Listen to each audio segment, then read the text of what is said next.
Hi, this is Teresa from Spokane Veterans Home, and Hi, I Teresa. would like to I'd like to introduce Liz Rosback. Hopefully I said that right.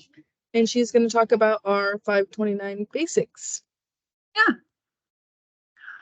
Hi, everyone. So this is just a short presentation of Washington's 529 plans, the GET program or Guaranteed Education Tuition Program, and the Dream Ahead College Investment Plan. And just to let you know, every state in the country sponsors a 529 plan. Some states have one, some have more than one type. And in our state, we have two. So I'm just going to cover what 529 plans are, what are qualified education expenses and institutions, the differences between our two plans, and just some common questions that we get all the time. So feel free to ask any questions if you have them at the end, and we can address them. So 529 plans are tax advantaged college or higher education savings plans that help families save for higher education expenses.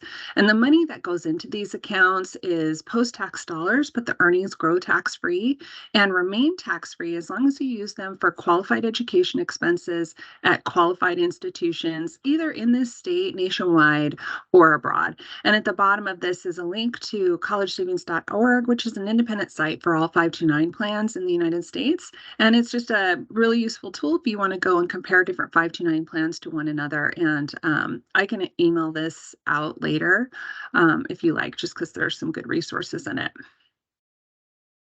So when we talk about qualified education expenses, we mean tuition, fees, room and board, books and supplies, and some existing student loan debt, and even some K through 12 private school tuition as well.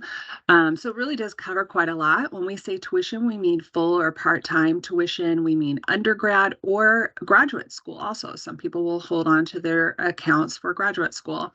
You can use them to pay for state mandated fees, which are operating building and required services fees by the state of Washington, or college specific fees that that particular school has imposed, such as like technology fees, library fees, recreation fees.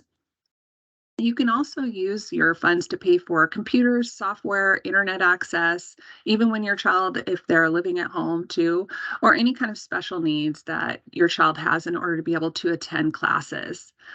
So another thing that is a new development is that you can use your plans to pay for K through 12 private school tuition up to $10,000 a year. These plans really aren't designed to do that, but you can use them for that. So usually you'll have to do a reimbursement if you want to use your program to pay for that. And then you also can use them to pay for certain fees that are required for registered apprenticeship programs with the U.S. Department of Labor, and up to $10,000 worth of student loans, and that's per student per lifetime. And then at the end of this slide also is a link to IRS Publication 970, which really outlines all the eligible expenses and what an eligible institution is per the IRS. So this slide is a great overview of both of our plans side by side so you can see the differences. So I'll just start on the left with GET. So GET is our Guaranteed Education Tuition Plan. It is a prepaid tuition program. About a handful of other states have plans like this also. So with residency, on this one, either you or the student has to be a resident of Washington State in order to open an account. Now you can move after that fact and still contribute to this account and keep it. But at the time that you open it, either you or the student has to be a resident. The enrollment period for GET is November 1 through May 31st. And during the summer, we aren't open for open enrollment, and that's usually just because we are waiting for the GET committee to set the new unit price based on tuition and inflation. The value of the account is guaranteed by the state of Washington. It's guaranteed to keep pace with the highest priced public university in the state, which has been UW for quite a while now. So even though the value and the guarantee is based on that, you can still use your funds at any eligible school.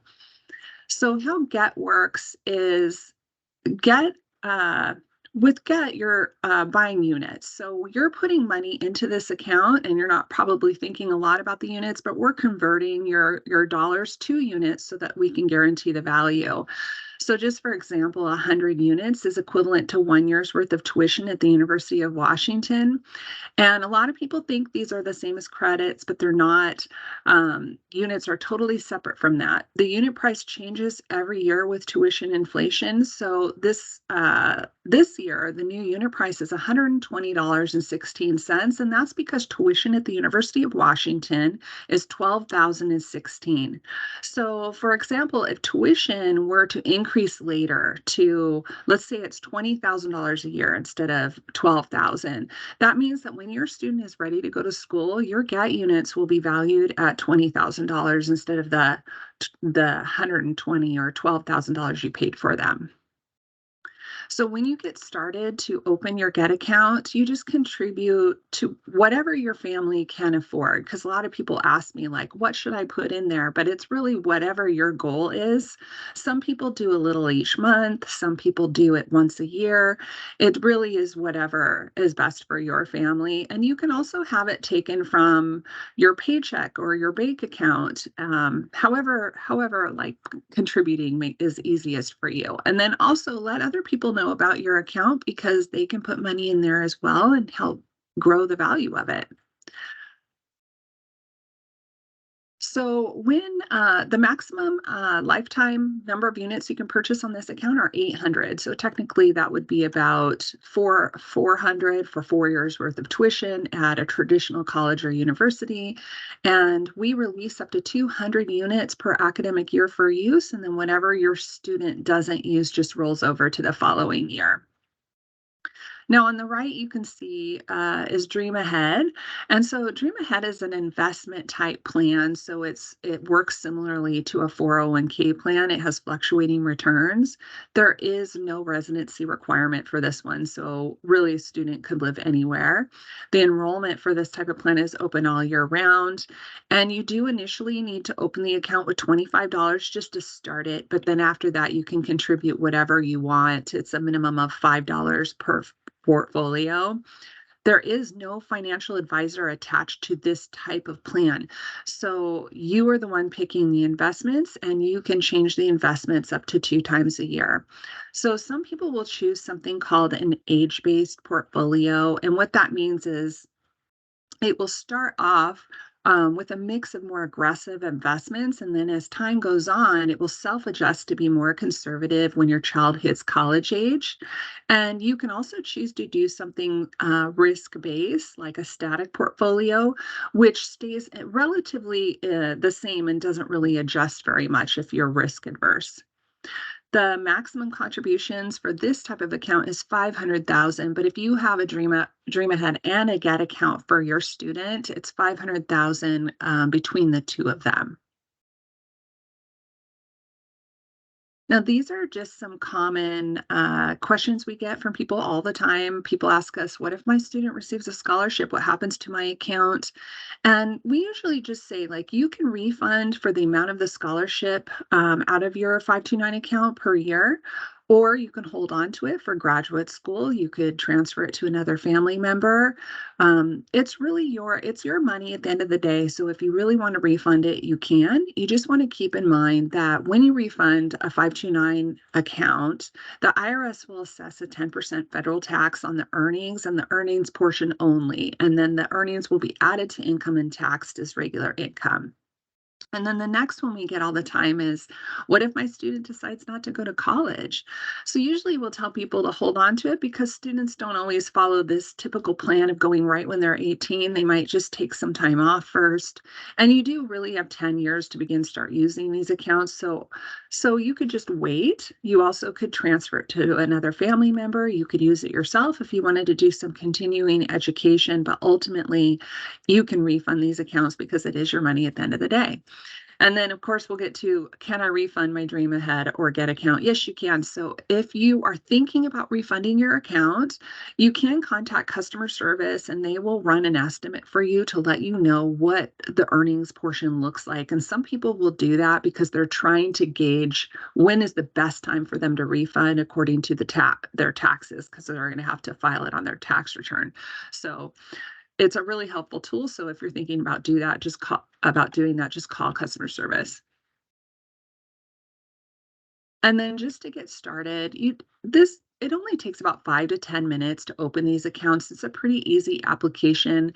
You just want to make sure you have the social security number for the account owner, the beneficiary, and anyone else that is on this account.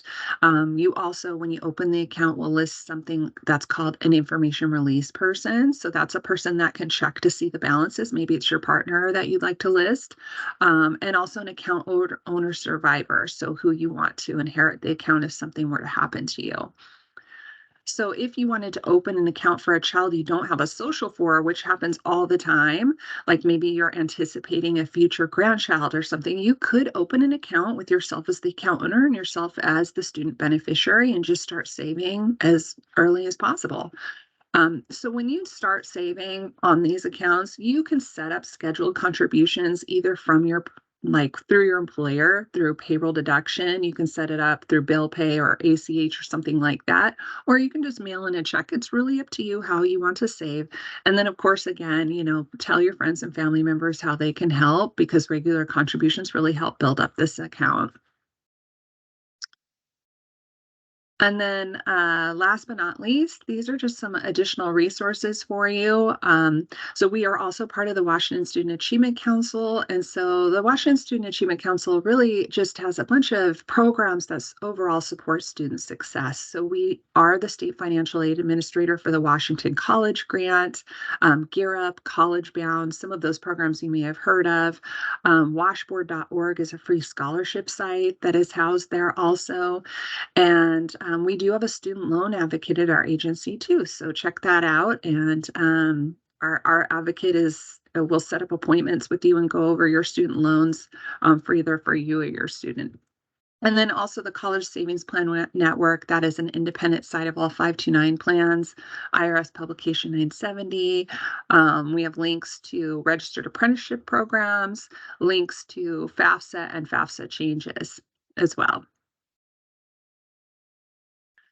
And then we do have something called the Virtual Learning Center or WA 529 Knowledge Cafe, and it's on our website. And we have regular scheduled monthly webinars that just go over the basics. It's a little bit more in depth and a little bit longer than this. It's usually around 30 minutes or so. And we also have some pre-recorded ones as well. We have something called 529 and 529 minutes. So if you only have a little bit of time and you just want to learn a bit more, go ahead and watch a pre-recorded one as well.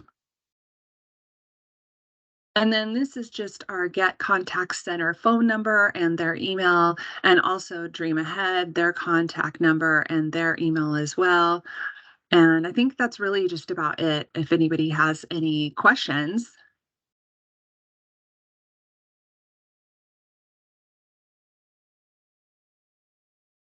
And if you do, just jump right in.